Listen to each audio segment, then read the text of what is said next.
Najran. When they reached Yemen, the governor, Ubaydullah ibn Abbas, was out of the city.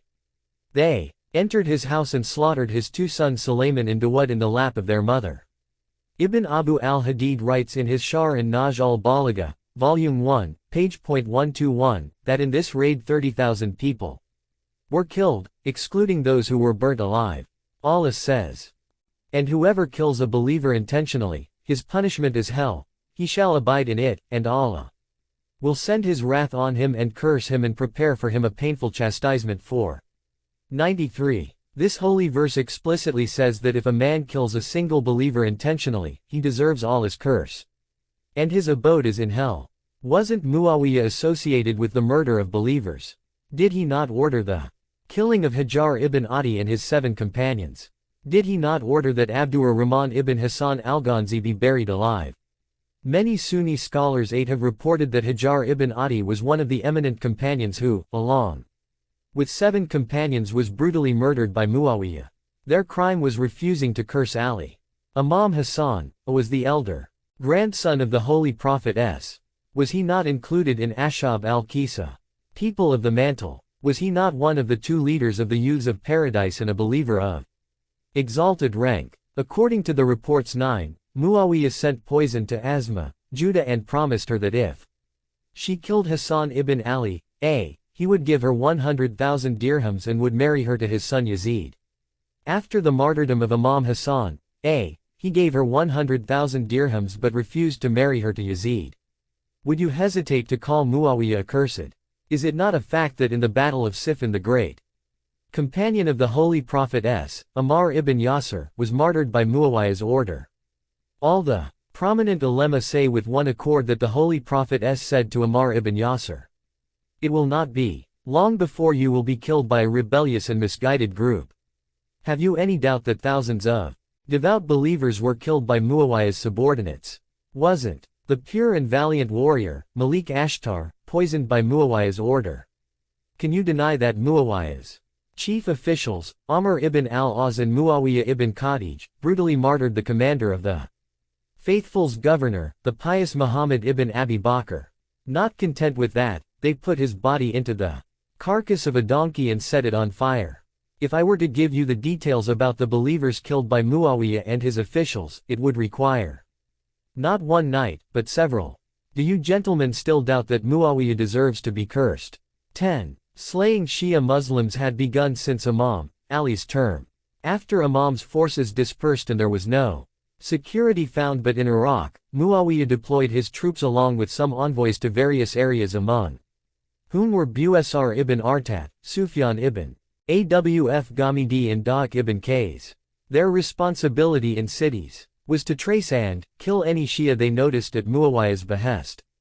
Busr set out to Medina, where he killed many of Ali's disciples and enthusiasts and demolished their houses as well. He then went to Mecca and Surat respectively and slayed any Shia Muslim he discovered. Ultimately, he left there for Najran and martyred Abd Allah ibn Abd al-Muttalib as well as his son. Earlier we presented a profile of his crimes.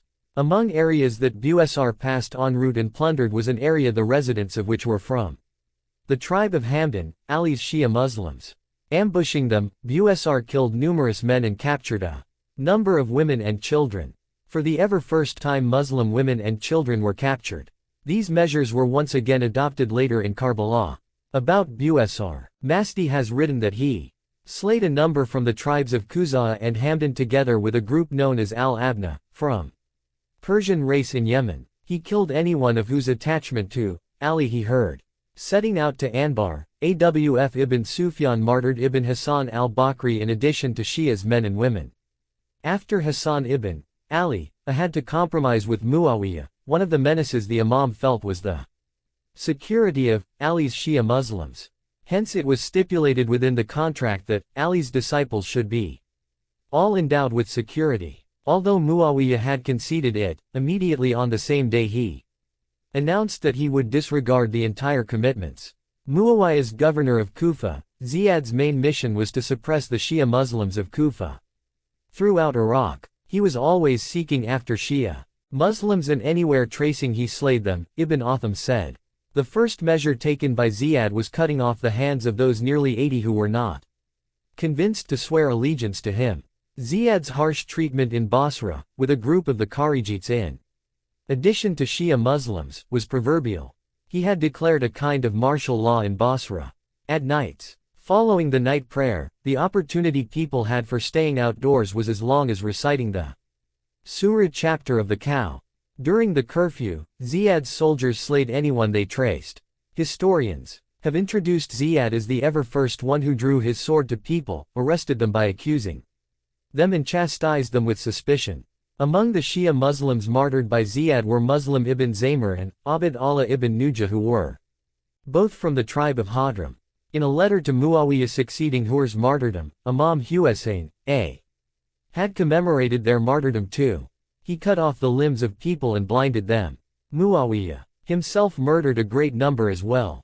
Elsewhere it has been written that Muawiyah had issued the verdict of executing a group of Shia Muslims. Ziyad assembled Shia Muslims in a mosque in order to make them express loathing for Ali. He also searched for Shia Muslims in Basra to kill. In a letter Imam Hassan objected to Muawiyah in this regard.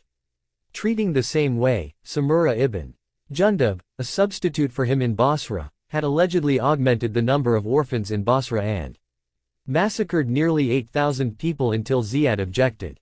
Although the accuracy of the above-mentioned figures is not definite, it manifests a profile of their atrocities. Ziyad's treatment towards Ali's friends was unjust, in a real sense exactly the same as that of Abd Allah ibn Amir, Muawiyah's another governor. Nu'man ibn Bashir, ex-governor of this area, on account of his acute rancor to dwellers of Kufa, did not even want to obey Muawiyah's order to increase their provisions from Bayt al-Mal public treasury. Under the guise of a peace-seeking character, Muawiyah had commanded Ziyad to decimate anyone at Ali's religion. Kill anyone amongst you who is from Ali's Shia Muslims are accused of his amity, he wrote to his agents, and for it find evidence even hidden under the rocks, even though it was solely an assumption. Exclude the name of the one for whose amity to Ali you found any proof from Bayt al-Mal, and discontinue his provision. He then wrote in conclusion, kill anyone from among yourselves who is accused of having devotion to Ali and demolish his house as well. Ibn Abu al-Hadid has also written that as far as Ziyad was well acquainted with Shia Muslims, he massacred them all anywhere whom he noticed, intimidated them, cut off their limbs, blinded them, hung them from tree branches and banished them. 11. 1. A probe into the history of Ashura by Dr. Ibrahim Ayati. 2. Najul Balagha Sermon 98. 3. Dr. Hamid ud-Din. 4. History of Islam, Lahore, Pakistan, p. 204, 1971. 5. The Restatement of the History of Islam and Muslims by Sayyid Razwi. 6.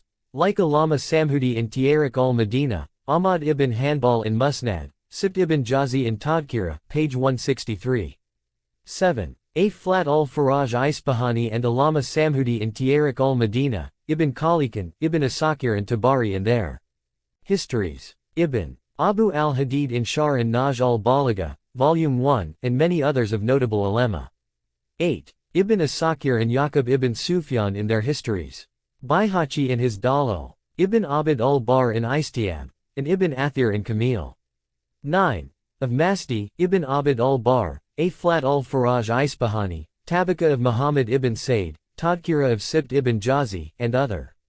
Muawiyah awakened in Jodah the ambition to become a queen, and when he sent the poison to her, as it was arranged between them, she administered it to her husband, and he died from it. Muawiyah rewarded her by paying 100,000 dirhams but backed out of his promise to marry her to Yazid by saying, I love my son too. Many scholars of the Sunni sect 3 have reported that Asma Judah, by order and promise of Muawiyah, gave poison to Abu Muhammad Hassan. Ibn Ali, A. Ibn Abd al-Barr and Muhammad ibn Jarir Tabari have also reported that when Muawiyah was informed of the demise of the Imam, he shouted the takbir. Aisha's preventing the burial of Imam Hassan, the grandson of the Prophet s. Some members of Aisha's own family wished she had never led armies and fought battles. On one occasion, she sent a messenger to her nephew, Ibn Abil Adik, asking him to send his mule to her for riding. When her nephew received the message, he said to the messenger, "Tell the mother of believers that by God, we have not washed the stains of the bloodshed in the battle of the camel yet. Does she now want to start a battle of the mule?" 4. Ibn Abil Adik's remark was prompted in jest. But in 669 the day actually came when Aisha rode a mule. In another campaign, when the coffin of Imam Hassan was brought to the mausoleum of his grandfather, Muhammad Mustafa, for burial, Marwan ibn al-Hakam and other members of the Banu Umayyah appeared on the scene, in battledores. They were going to prevent the Banu Hashim from burying Imam Hassan, beside his grandfather. The Umayyads were not alone. Aisha came with them, riding a mule. Aisha may have lost the battle in Basra, but she won the battle in Medina. Hassan could not be buried with his grandfather because of her and Umayyad opposition, and he was buried in the cemetery of Jannat ul-Baqi. 5. We have discussed how she vexed the Holy Prophet and how she subsequently went into battle mounted on a camel to fight against his successor. But later, this time mounted on a mule, she stopped the corpse of the elder grandson of the Holy Prophet from moving ahead for burial near the Holy Prophet. The Sunni eminent ulema and historians 6 have written that when the corpse of Imam Hassan was being transported to Medina, Aisha, mounted on a mule and accompanied by a group of the Bani Umayyah and their servants, stopped the group with Imam Hassan's body. They said that they would not let Imam Hassan be buried by the side of the Holy Prophet. According to the report of Masdi, Ibn Abbas said, "It is strange of you, Aisha. Was not the day of Jamal, that is, your entering the battlefield mounted on a camel, sufficient for you? Now should the people also keep in memory the day of Bal Mule. Mounted on a mule, you have stopped the bier of the son of the Holy Prophet. One day mounted on a camel, another mounted on a mule, you have. The fact is that Zayd possessed a far higher position than that which the Zaydis claim for him. He was a great Sayyid of the Hashimi dynasty, and was known for his piety, wisdom, prayers, and bravery. He passed many sleepless nights in prayer and fasted frequently. The Prophet prophesied his martyrdom, as narrated by Imam Husayn. The Holy Prophet put his sacred hand on my back and said, "O Husayn, it will not be long until a man will be born among your descendants. He will be called Zayd. He will be killed as a martyr. On the day of resurrection, he and his companions will enter heaven, setting their feet on the necks of the people." Zayd himself never claimed to be an imam. It is sheer slander for people to say that he did. In fact, he recognized Muhammad Baqir as the imam and pledged his full obedience to him. It was only after Muhammad Baqir's demise that unknowing people adopted the doctrine that he is not the imam who remains sitting at home and hides himself from the people. The imam is one who is a descendant of Fatima, an alim, and who draws the sword and rises against the enemy and invites people to his side. Historians of both Shias and Sunnis recorded that when Hisham ibn Abd al-Malik became the caliph, he committed many atrocities. Regarding the Bani Hashim, he was particularly cruel. At last, Zayd ibn Ali, the son of Imam Zayn al-Abidin, and well known as a great scholar and a pious theologian, went to see the caliph to seek redress for the grievances of the Bani Hashim. But as soon as Zayd arrived, the caliph, instead of greeting him as a direct descendant of the Holy Prophet, abused him with such abominable language that I cannot repeat it. Because of this disgraceful treatment, Zayd left Syria for Kufa, where he raised an army against the Bani Umayyad. The governor of Kufa, Yusuf bin Umar Thaqafi, came out with a huge army to face him. Zayd recited the following war poem: "Disgraceful life and honorable death. Both are bitter morsels, but if one of them must be chosen, my choice is honorable death." Although he fought bravely, Zayd was killed in the battle. His son, Yahya, took his body from the field and buried him away from the city near the riverbank, causing the water to flow over it. However, the grave was discovered, and under Yusuf's orders, the body was exhumed. Zayd's head was cut off and sent to Hisham in Syria. In the month of Safar, 121 AH. Hisham had the sacred body of this descendant of the Prophet placed on the gallows entirely naked. For 4 years the sacred body remained on the gallows. Thereafter, when Walid ibn Yazid ibn Abd al-Malik ibn Marwan became caliph in 126 he ordered that the skeleton be taken down from the gallows, burnt, and the ashes scattered to the wind. This accursed man committed a similar atrocity to the body of Yahya ibn Zayd of Gurgan. This noble man also opposed the oppression of the Bani Umayyah. He too was martyred on the battlefield. His head was sent to Syria and, as in the case of his revered father, his body was hung on the gallows for 6 years. Friend and foe alike wept at the sight. Wali-ud-Din Abu Muslim Khorasani, who had risen against the Bani Umayyah on behalf of Bani Abbas, took his body down and buried it in Gurgan, where it is a place of pilgrimage. 1. Muslim stood for a while motionless. His face was full of anguish. He was not dismayed at the fate that awaited him, because a fighting death was the heritage of his family. He was only disconsolate at the thought that he had reposed confidence in these people's sincerity and written to his cousin, Husayn, to come over to Kufa as their moral, mental, and spiritual preceptor, to save them from sinking into the depths of moral degradation. How he wished he had not been hasty about judging these people. A moment's reflection was sufficient to make up his mind.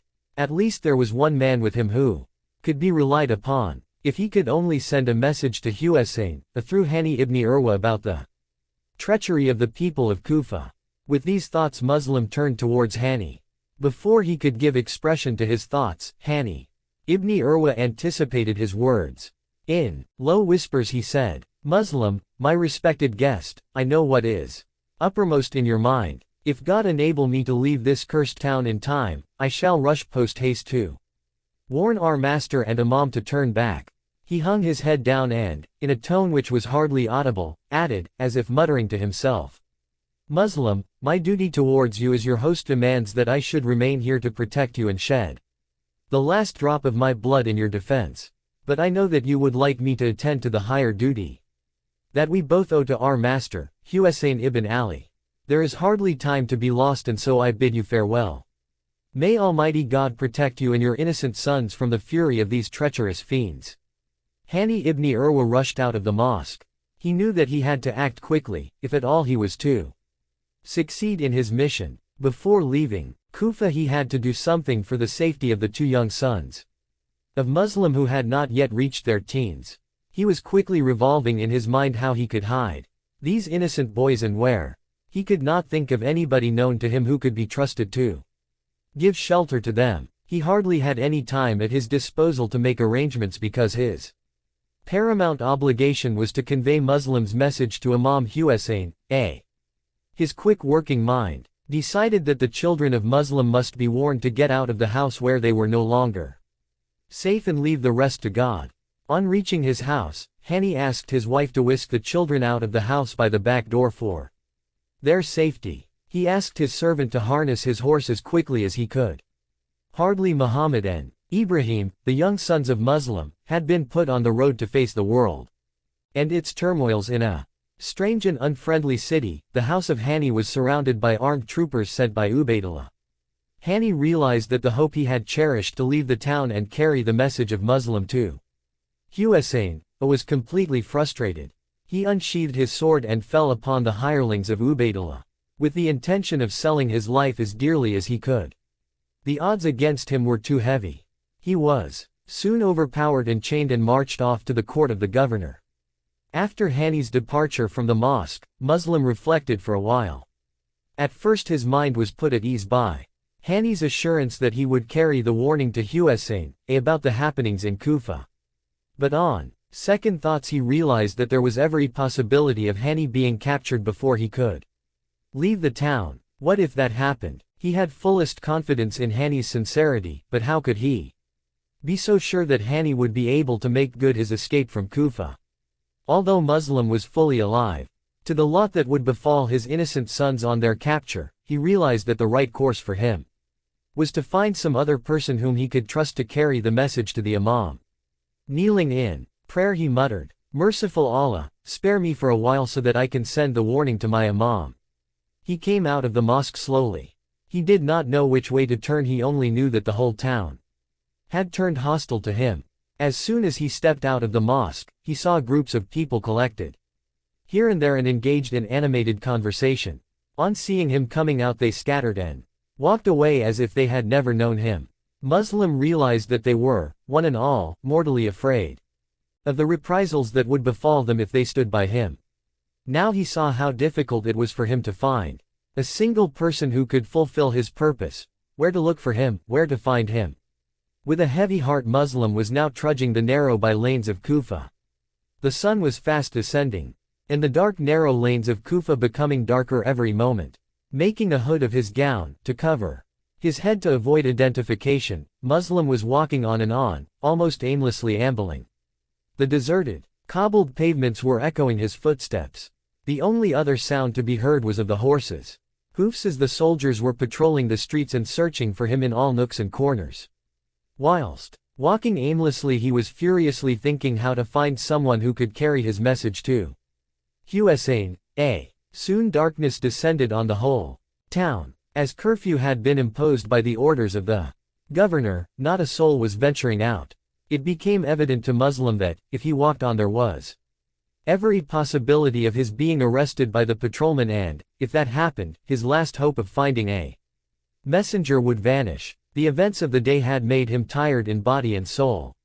He sat on the doorstep of a house, hesitating whether to knock at the door and ask for water.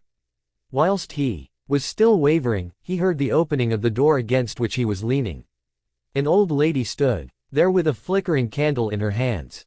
From her enquiring eyes he could understand that she was wondering why he was seated there. Muslim turned to her and requested a glass of water. She asked him to wait for a minute and, going into the house, returned with a tumbler of water. Muslim drank it too, the last drop, and thanked the lady profusely. He again sat down on the doorstep. The old lady looked at him for a while and then asked him, "My son, why do you not return to your house? Do you realize how your wife and children must be worrying about you by your remaining away from the house in such troubled atmosphere? Don't you have a house with wife and children?" A lump came into Muslim's throat with the recollection of his family and home.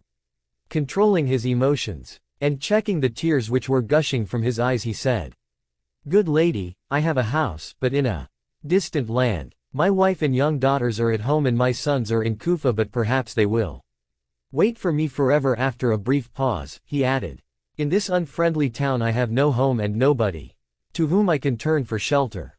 These words of despondency moved the lady. Sympathetically she said, "From where do you come and why are you here in these troubled times?" Muslim murmured in reply, "I am from the city of the Prophet. I came on the invitation of the people of Kufa as their guest. Though thousands welcomed me on my arrival, there is now not a soul who will admit me into his house." The venerable old lady was taken aback by this reply.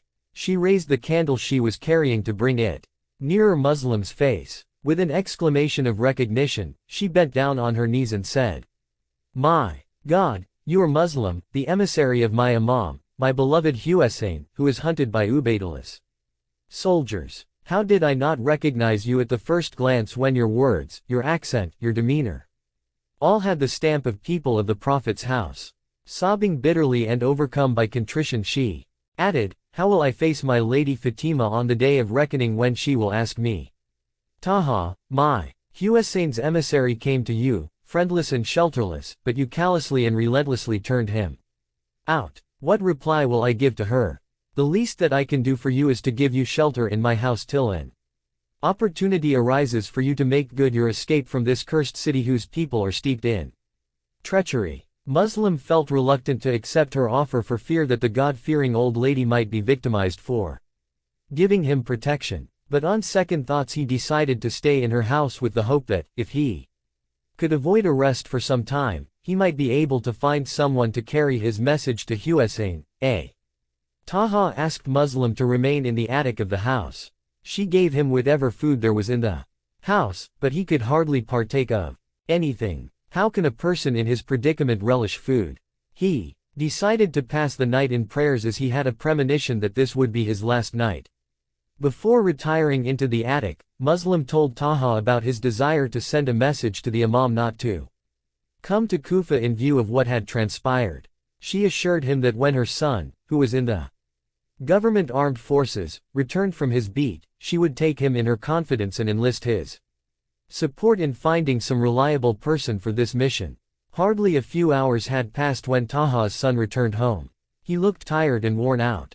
When Taha inquired from him the reason for his coming home so late, he told her that, along with other soldiers, he was patrolling the streets in search of Muslim.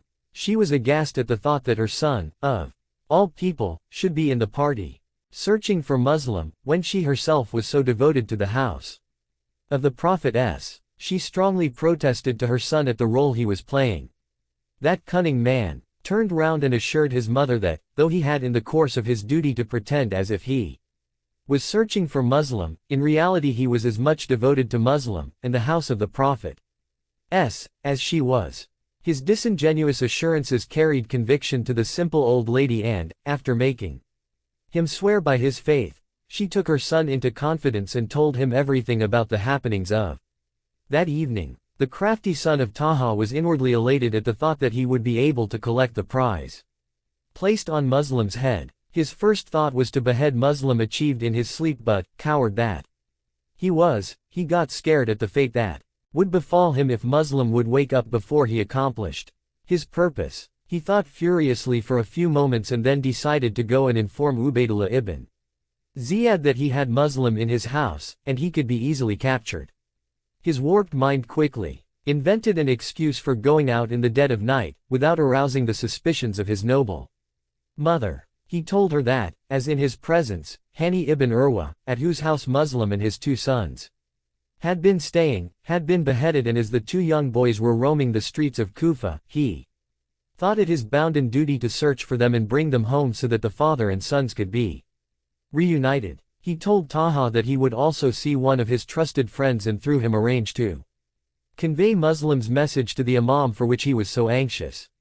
Taha was taken in by the guiles of her perfidious son. She felt elated that her son was so keen to do the good work that he could not wait till daybreak. The avaricious son of Taha hastened to the governor's house and lost no time in getting himself admitted to his presence. In fact, Ubaydullah was awake waiting for the news of Muslim's arrest, as he was mighty afraid that, if Muslim remained at large, he might succeed in rallying round him a few persons who could offer very stiff opposition to his forces and even upset his ugly plans.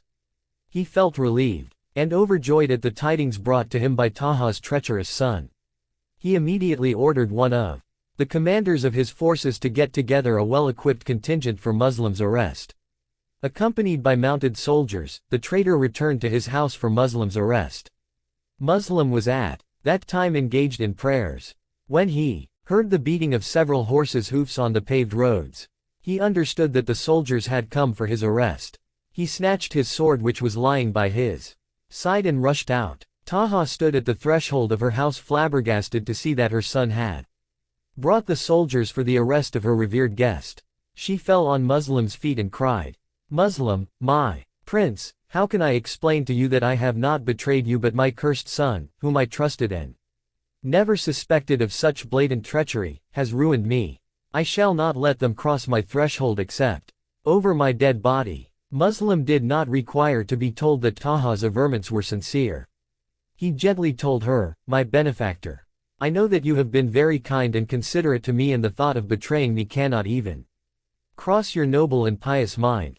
I do not in the least blame you for the treachery of your son. As your guest, who has partaken of your hospitality, I cannot allow you to be killed by these merciless brutes and let your house be reduced to a shambles. Let me go out of the house and sell my life as dearly as I can." Muslim gently pushed aside Taha from the threshold and walked out sword in hand. By this time the soldiers had reached the house. They were taken by surprise at seeing Muslim emerging from the door. Like an enraged lion, the lane was so narrow that 2 horses could not come up abreast. This gave Muslim the best opportunity for single combat. Though he was on foot and the soldier opposite to him was mounted, he possessed the prowess which was the heritage of Ali's family. One after the other the soldiers were tasting the sword of this warrior and falling down from their horses. In the process they were getting crushed and trampled under the hoofs of horses of their own men. The leader of the band of soldiers, who had discreetly kept himself behind his men, sent word for more men. Though more and more soldiers were pouring in, the topography of the scene of this street battle was such that they